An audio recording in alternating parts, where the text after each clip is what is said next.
Dear friends, आज हम बात करने वाले हैं पोरीफेरस के बारे में। पोरीफेरस जो है, इनके बारे में मैं आपको एक बात सबसे पहले बता देना चाहती हूँ कि जितने भी एनिमल्स हैं उनमें क्या होता है, टिश्यू बनता है। ठीक है, तो उनको पूरे के पूरे एनिमल्स को हमने एक कैटेगरी में डाल रखा है। उस कैटेगरी को हम बोलते हैं जू मेटाजोआ। ठीक है, बिकॉज जो एनिमल्स हैं, एनिमल किंगडम के जो मेंबर्स हैं या फिर एनिमल किंगडम को हम दूसरे नाम से भी जानते हैं, दैट इज मेटाजोआ। तो इनको हम बोलेंगे eumetazoa because they have tissue. एक और ग्रुप है that is called as parazoa. ठीक है, अब ये पैराजोआ वाले मेंबर्स जो हैं, इनके पास सेल तो है, ठीक है, लेकिन सेल ऐसे नहीं कि एक ही सेल है। No, they have number of cells, they have number of cells, but these cells they do not unite to form our tissue. ये सेल्स टिश्यू नहीं बनाते, तो इसलिए इन एनिमल्स को हमने एक अलग ग्रुप में रख रखा है which is called as parazoa. और बाकी के सारे जो एनिमल्स हैं उनको हमने जूमेटाजोआ में रख रखा है, जिनमें टिश्यूज बनते हैं। पैराजोआ में एक ही फाइलम आता है, दैट इज फाइलम पोरीफेरा।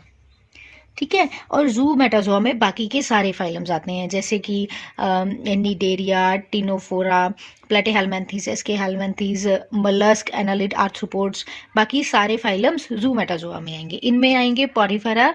पोरीफेराज जो है वो किन में आते हैं, पैराजोआ में। चलो अब इनके जनरल कैरेक्टर डिस्कस कर लेते हैं।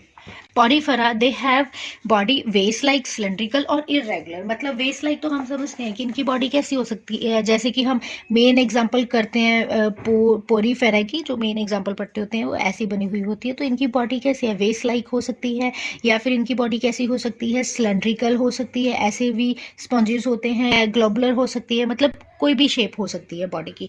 सिमेट्री कैसे रहेगी, या तो रेडियल रहेगी या फिर दे आर एसिमेट्रिकल। रेडियल का क्या मतलब होता है, रेडियल सिमेट्री होती है जैसे कि suppose this is a body of any organism, तो मैं इसको कहीं से भी कट कर रही हूँ, then it will lead to equal halves of the body.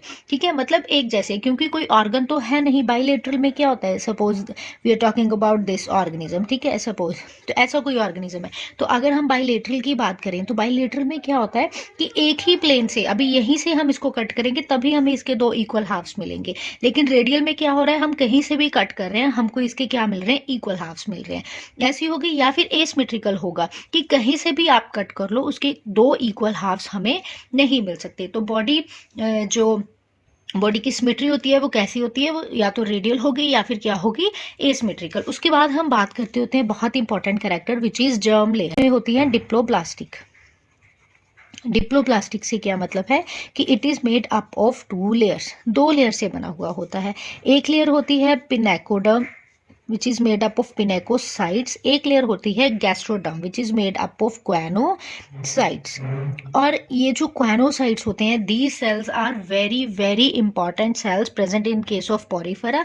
These choanocytes leads to various functions, कैसे ऑक्सीजन को अंदर लाना, कार्बन डाइऑक्साइड को बाहर, मतलब रेस्पिरेशन का काम ये क्वानोसाइट्स करते हैं, रिप्रोडक्शन का काम ये क्वानोसाइट्स करते हैं, फूड को कैप्चर करने का काम ये क्वानोसाइट्स करेंगे, एक्सक्रीट शन का काम ये क्वानोसाइट्स करेंगे।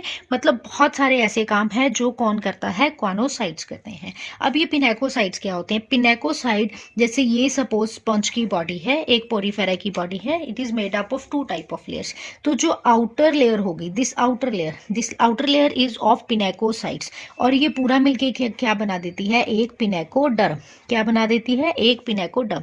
मतलब इस सेल को, एक सेल को क्या हम बोलेंगे, पिनेकोसाइट। जब बहुत से पिनेकोसाइट साथ में मिल जाते हैं तो उसको क्या बोलते हैं, पिनेकोडर्म। तो मैंने क्या बताया कि हम क्या पढ़ रहे हैं, पोरीफर्स। तो पोरीफर्स में क्या प्रेजेंट होती है, बहुत सी पोर्स प्रेजेंट रहती हैं। तो पूरी बॉडी में प्रेजेंट है तो साइड्स में भी पोर्स प्रेजेंट रहेंगी। अब ये पोर्स कैसे बनती हैं, ये पोर्स बनती हैं with the help of pinacocytes. क्या होता है, एक सेल है, suppose this is a pinacocyte, और ये सेल बीच में से क्या हो जाता है, ऐसे कट जाता है, और यहाँ पे एक छोटा सा होल बन जाता है, एक छोटी सी पोर बन जाती है।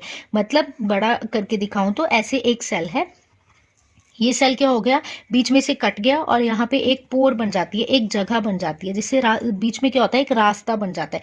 तो देखने में हमें क्या लगता है कि दो सेल्स हैं, लेकिन एक्चुअल में वो एक ही सेल होता है, जिसके साइटोप्लाज्म के बीच में से एक रास्ता बना हुआ होता है, और इस रास्ते को हम बोलते हैं पोर, और ऐसे सेल को हम बोलेंगे पोरोसाइट। क्या बोलेंगे, पोरोसाइट। तो एक पिनेकोडर्म कैसे बनती है, एक पिनेकोडर्म बनती है पिनेकोसाइट प्लस पोरोसाइट से। दो तरह के सेल्स होते हैं, पिनेकोसाइट्स और पोरोसाइट्स। पोरोसाइट्स वो सेल्स होते हैं जो पोर बनाते हैं। तो इन सेल्स के मिलने से क्या बन जाती है हमारे पास, पिनेकोडर्म बन जाती है। पिनेकोडर्म के बाद हमारे पास एक और लेयर होती है, that is a layer of cells called as choanocyte. यहाँ पे जैसे एक और लेयर होगी जिसमें क्वेनोसाइट्स प्रेजेंट होंगे, और इन दोनों के बीच में यहाँ पे एक स्पेस है, this is space of non living cells. As such यहाँ पे कोई भी सेल्स प्रेजेंट नहीं है। तो इस लेयर को, ये जो बीच वाली स्पेस है, इस लेयर को हम बोलते हैं मीजोहाइल। क्या बोलेंगे, मीजोहाइल। इसमें कुछ अमीबॉइड सेल्स रहते हैं, ठीक है, जो कि हेल्प करते हैं फूड की डाइजेशन में, हेल्प करेंगे और हेल्प करते हैं इन सर्टेन अदर फंक्शंस। कुछ ऐसे सेल्स प्रेजेंट रहते हैं। तो हमें पता चल गया कि जर्म लेयर क्या है, डिप्लोब्लास्टिक। दो तरह की लेयर्स हैं, एक पिनेकोसाइट जो पिनेकोसाइट से बनी हुई होती है जिसको पिनेकोडर्म बोलते हैं, और एक क्वानोसाइट से बनी हुई होती है जिसको क्वानोडर्म बोलते हैं। और ये बहुत से फंक्शन प्ले करती है, जैसे ऑक्सीजन कार्बन डाइऑक्साइड का एक्सचेंज करना, रिप्रोडक्शन करना, फूड कैप्चर करना और एक्सक्रीशन करना। अब हम डिटेल में इसका स्ट्रक्चर पढ़ते हैं। This is a structure of a sponge. This is a outer layer. This is outer layer which is made up of number of pinacocytes. ये देखिए number of pinacocytes से बनी हुई होती है, तो इसीलिए हम इसको क्या बोल देते हैं, पूरी को पिनेकोडर्म बोल देते हैं। एक सेल के बीच में जब कुछ रास्ता बन जाता है साइटोप्लाज्म में से, तो उसको क्या बोलते हैं, पोरोसाइट बोलते हैं। इसके अंदर एक नॉन सेलुलर फ्लूइड पड़ा रहता है जिसको हम मीजोहाइल बोलते हैं। उसके बाद एक लेयर होती है which is a layer of cells called as choanocytes. ये जो लेयर है दिस इज ऑफ क्वानोसाइट। यहाँ पे भी ऐसी होगा जी, क्वानोसाइट्स की लेयर है, ये पिनेकोसाइट्स की लेयर है, एंड दिस इज अ मीजोहाइल। ये जो क्वानोडर्म्स होते हैं, क्वानोडर्म की जो लेयर होती है, ये जो क्वानोसाइट्स होते हैं, they are very very very important cells. अभी मैं आपको बताती हूँ कैसे। इसके अंदर एक और स्पेशल स्ट्रक्चर प्रेजेंट रहता है जिसको समझना बड़ा ही इंपॉर्टेंट है। जैसे ये स्पंज की बॉडी है, ठीक है, तो यहाँ पे क्वानोसाइट्स की लेयर आ जाएगी, यहाँ पे सेल्स पड़े रहते हैं।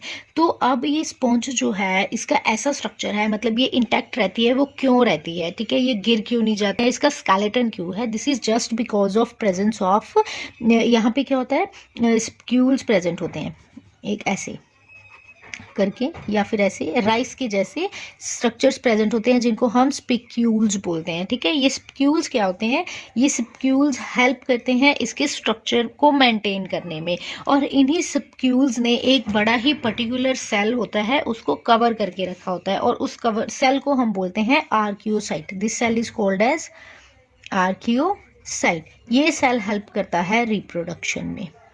ये सेल किस में हेल्प करेगा, रिप्रोडक्शन में। सपोज कोई ऐसी कंडीशंस आ जाती हैं कि स्पंज जो है वो मर जाती है, लेकिन फिर भी अगर उसके पार्ट में आर्कियोसाइट है, जिस भी पार्ट में आर्कियोसाइट है, इसके अंदर सेल पड़ा हुआ होता है, स्पिक्यूल्स इसको कवर करके रखते हैं। स्पिक्यूल्स एक्सोस्केलेटन होते हैं, मतलब इसको सपोर्ट देने, एंडोस्केलेटन होते हैं, आई एम सॉरी, जो कि सपोर्ट देने का काम करते हैं, ठीक है। तो ये सेल क्या होता है, आर्कियोसाइट। तो अब तक हमने क्या पढ़ा, अब तक हमने ये पढ़ा कि ये पोर बियरिंग ऑर्गेनिजम्स होते हैं, ठीक है। इनकी बॉडी पे बहुत से पोर्स होते हैं। जो बड़ा पोर होता है उसको ओस्क्यूलम कहते हैं, और जो छोटे पोर्स होते हैं उनको हम ओस्टियस कहते हैं। ये इसकी जो सिमेट्री होती है वो रेडियल भी हो सकती है, या फिर कुछ जो होते हैं दे आर एसिमेट्रिकल। बॉडी जो होती है वो डिप्लोब्लास्टिक है, मतलब it is made up of 2 layers, और वो 2 लेयर्स कौन सी हैं, ऑफ पिनेकोसाइट्स एंड कोएनोसाइट्स।